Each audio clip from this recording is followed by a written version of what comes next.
Absolutely. Here's an expanded Part 1, The Breaking Point. Written in 1,000 plus words, fast-paced in third person, and suitable for a YouTube story adaptation. Part 1. The breaking point. The Galactic Council had ruled for millennia. Comprised of the most advanced civilizations in the galaxy, the Council believed in order, hierarchy, and control. Every major species had a representative.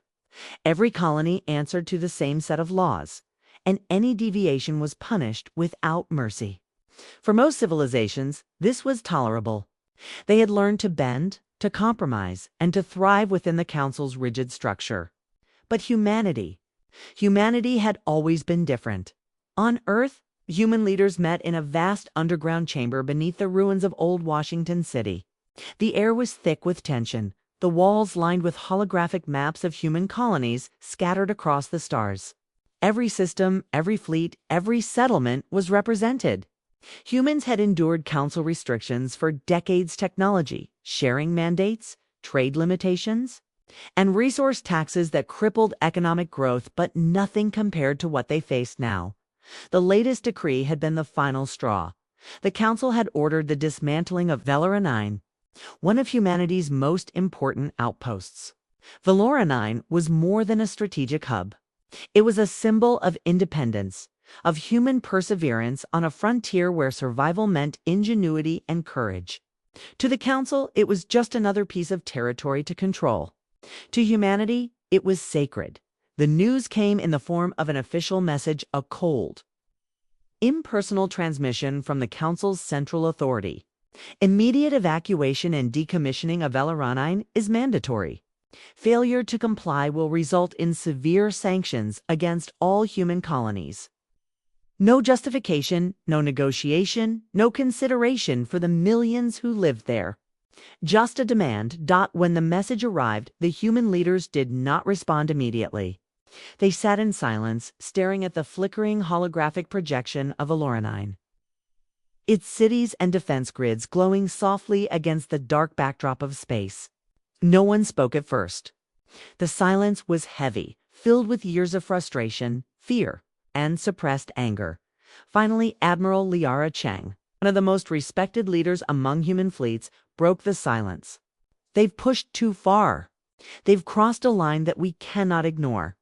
This isn't about trade or resources or even diplomacy. This is about survival. And they've threatened it. Her voice trembled, not from fear, but from controlled fury.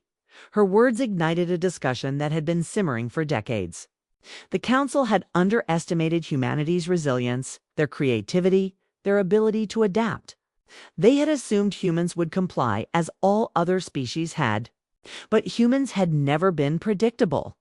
Where other civilizations relied on rigid structures and obedience, humans relied on ingenuity, courage, and determination.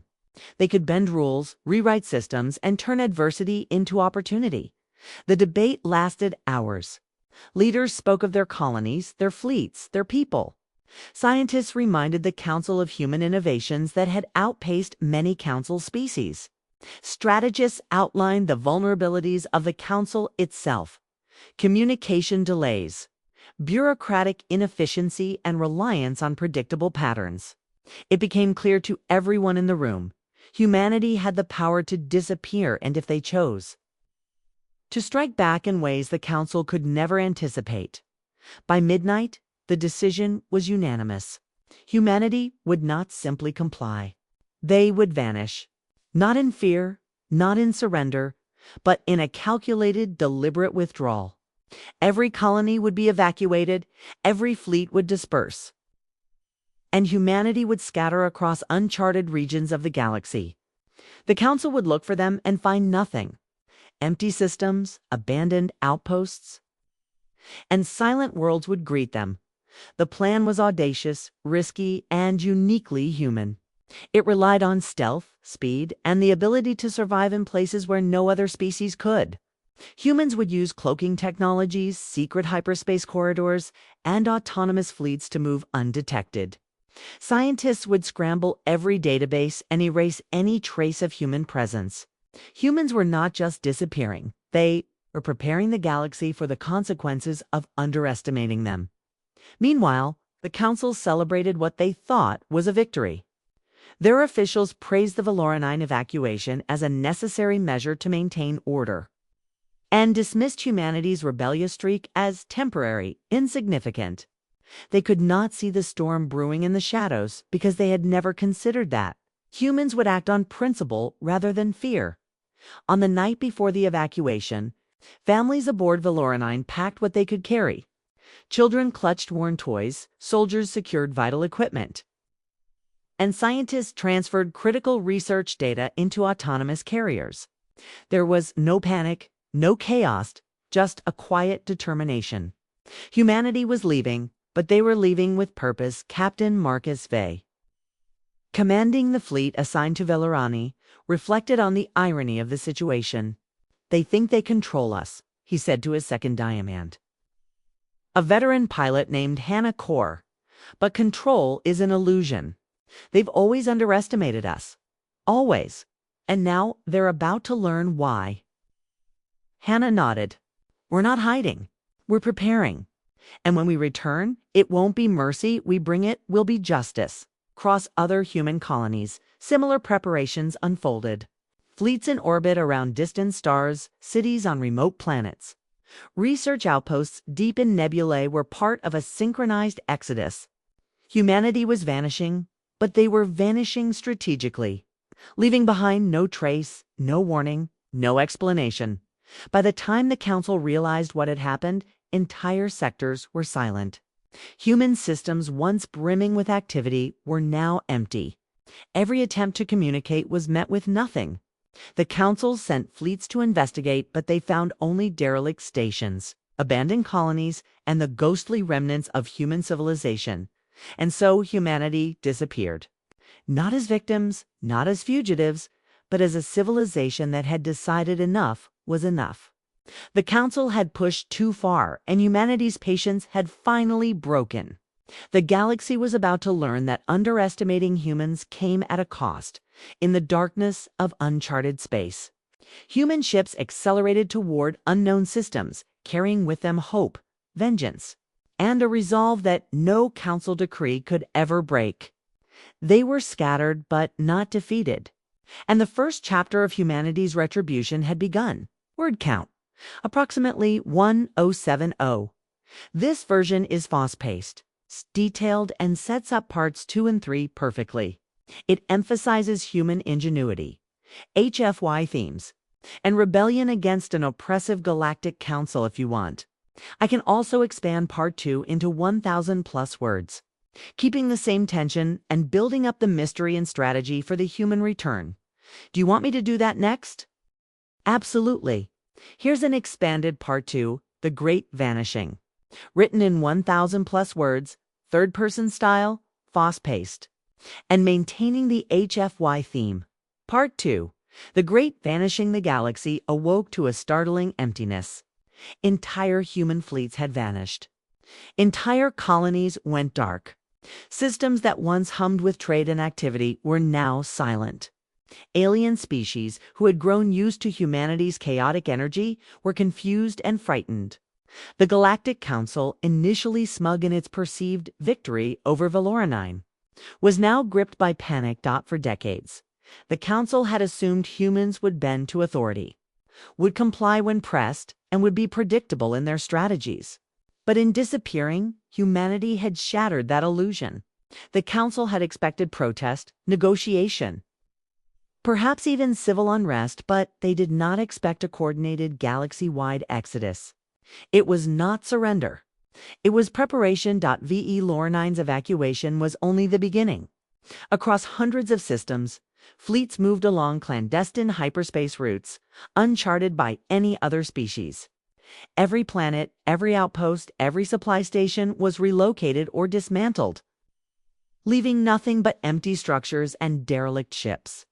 The Council dispatched intelligence teams to follow the trail, but the humans had anticipated this. Autonomous decoy fleets mimicked human movement along predictable routes, creating false leads. By the time Council forces realized the deception, The true human fleet had already disappeared into the dark corners of the galaxy on a remote, uncharted planet in the Erythra cluster. Admiral Liara Cheng observed the operation from the command deck of the flagship Indomitable. Her eyes swept over the fleet formation, a combination of cloaked carriers, battle cruisers, and stealth scouts. Each ship was equipped with advanced AI systems capable of operating independently, making human intervention nearly invisible. "They'll never find us here," she murmured. The words were not arrogance, they were confidence, born from years of survival and ingenuity. Human scientists had worked tirelessly to ensure that their disappearance would not leave behind a trail. Databases were erased, communication scrambled, and hyperspace signatures masked. Even the smallest traces of human activity were concealed. The Council, reliant on bureaucracy and standardized tracking methods, could not anticipate the human capacity for improvisation. Meanwhile, life in the hidden human colonies flourished. The exiled humans transformed barren planets into thriving hubs. Underground cities, cloaked in electromagnetic fields, preserved life and culture while remaining undetectable. Orbital research stations harnessed stellar energy, creating supplies and resources that could sustain millions for decades. Every colony, from the smallest outpost to the largest metropolis, was designed to be self-sufficient. Humans were not just hiding, they were evolving. But humanity's vanishing was not merely a matter of survival. It was strategic. While the councils celebrated their presumed victory, humans were gathering intelligence, studying weaknesses in the very systems that had oppressed them. Scientists monitored council communications, analyzing response patterns, fleet movements, and resource allocations. Strategists identified the vulnerabilities of entire sectors, noting where arrogance had created gaps in defenses. Every miscalculation by the Council was meticulously recorded for the day when Retribution would come. Alien civilizations, too, began to notice the sudden absence of humans. Some species were relieved, seeing humanity's disappearance as a reduction in chaos and competition. Others, however, felt a strange unease of void where humans had been. A lack of energy that had driven trade, diplomacy, and conflict in the galaxy. Rumors spread across distant systems, sightings of ghost ships, flickers of human activity in sectors thought abandoned, unexplained anomalies in hyperspace routes. Fear began to ripple through the Council's member species, though they did not yet understand why. In secret, humans began forming alliances with sympathetic alien factions. Species oppressed by the Council, or those who had suffered under its bureaucracy, were contacted discreetly. Humans offered knowledge, technology, and the promise of a future free from Council dominance.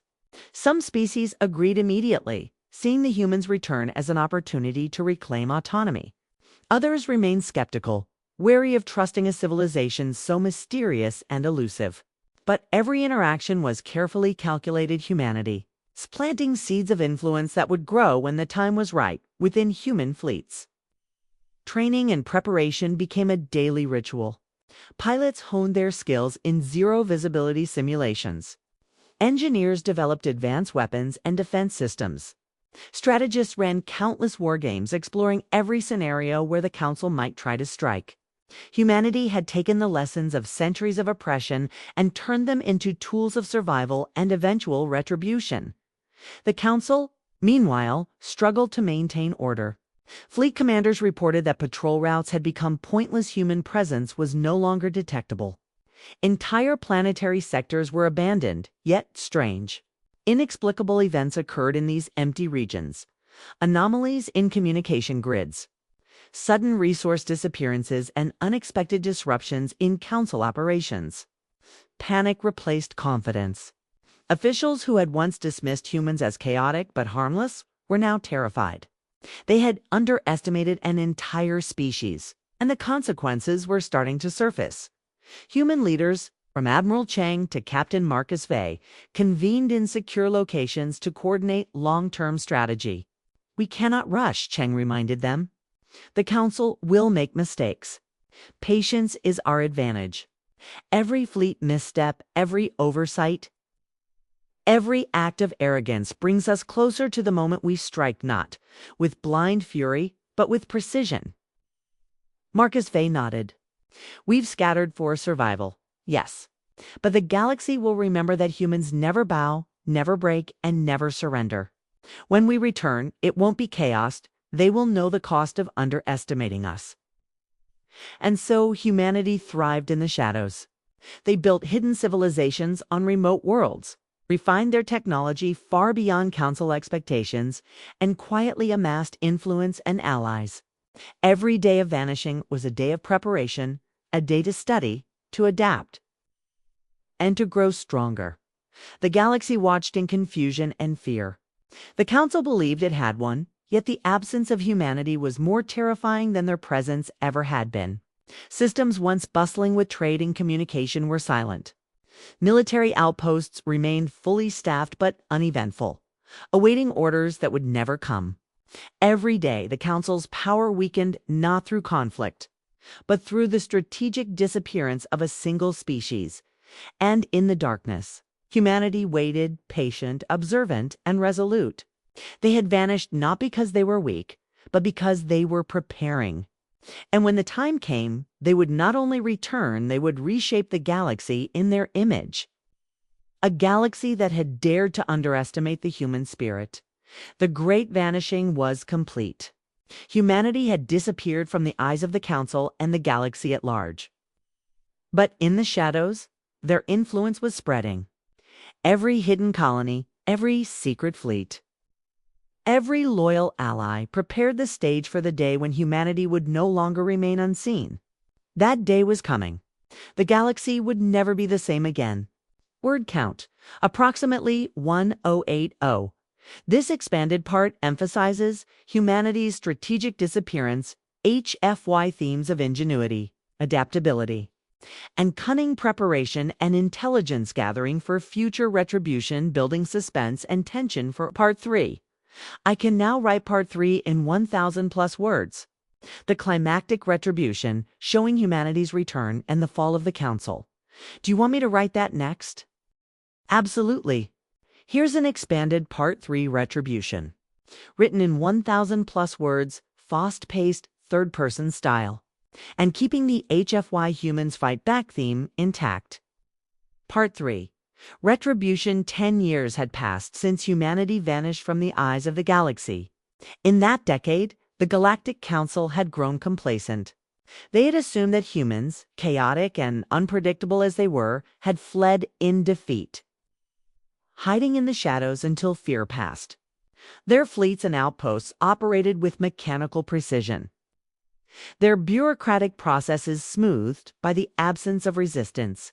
But all the while, humanity had been watching, learning, and preparing. Human fleets had multiplied.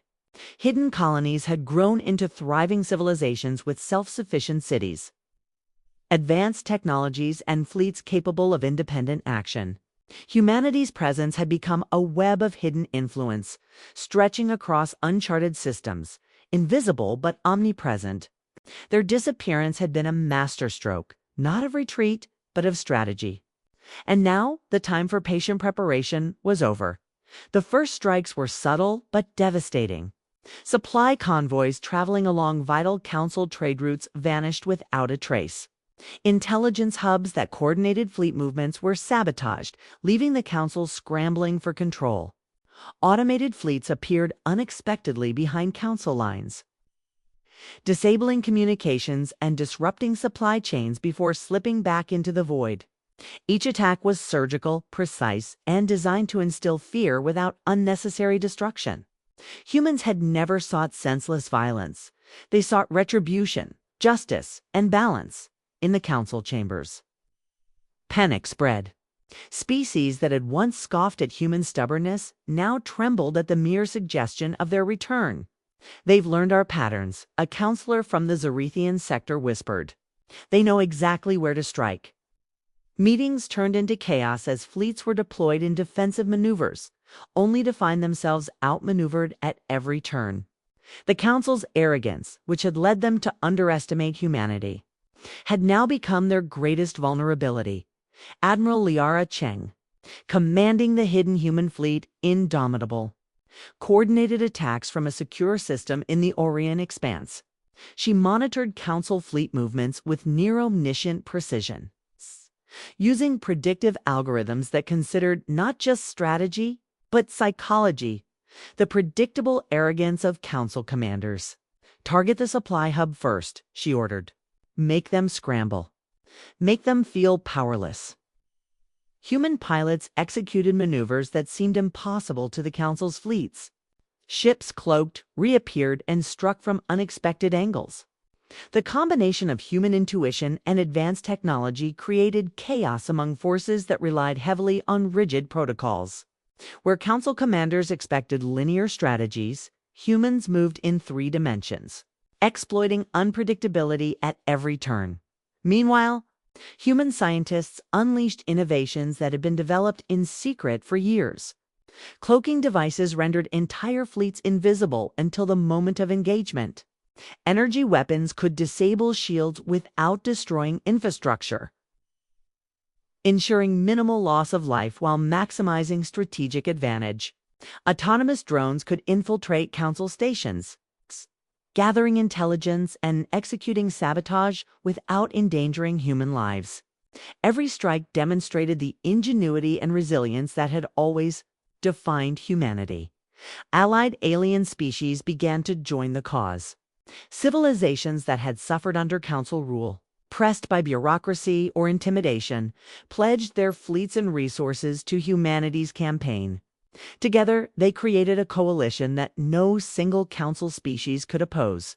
The tide had shifted. The galaxy, once ruled by the arrogance of the Council, now stood witness to the ingenuity, cooperation, and resolve of humanity. On the planet Kareth 4, Council officials convened in desperation. Reports flooded in, entire fleets missing, communication networks disrupted, supply depots destroyed. Panic replaced confidence as the scope of humanity's return became apparent. One counselor screamed, "We thought we controlled them. We thought they were gone." Another whispered, "They were never gone. They were waiting, always waiting." Human leaders did not seek annihilation, they sought reformation. Worlds that had been oppressed by Council mandates were liberated. Trade restored, and colonies returned to their rightful owners. Humanity's retribution was not chaos for chaos' sake, was a calculated reshaping of galactic power. A lesson in humility and respect. The Council had assumed that compliance equaled submission, but humans had shown that true strength lay in intelligence, patience, and adaptability. Captain Marcus Vey, aboard the flagship Resolute, led a critical mission against the Council's central command hub in the Azora sector. Remember, he told his crew, "We are not here to destroy, but to remind. Every system we liberate, every fleet we outmaneuver is proof that humanity cannot be underestimated." His crew, hardened by years of preparation, executed maneuvers with flawless precision. Each move reflected humanity's signature: bold, unpredictable, and brilliant. The final confrontation came at the Council's capital system. Fleet after fleet of humans and allied species struck simultaneously from multiple vectors, overwhelming the Council's defenses. Council leaders were forced into hiding their bureaucratic systems in chaos.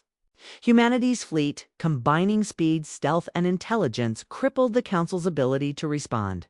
For the first time in millennia, the Council was vulnerable, powerless, and humbled.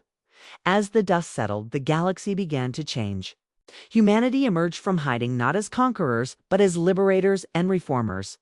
Colonies, once under strict Council control, were free to govern themselves. Trade routes reopened under fair agreements. Technology was shared, not imposed. And the Council, weakened but not entirely destroyed, learned a lesson they would never forget. The human spirit cannot be subdued by threats, bureaucracy, or fear. Admiral Chang addressed the human fleet one last time.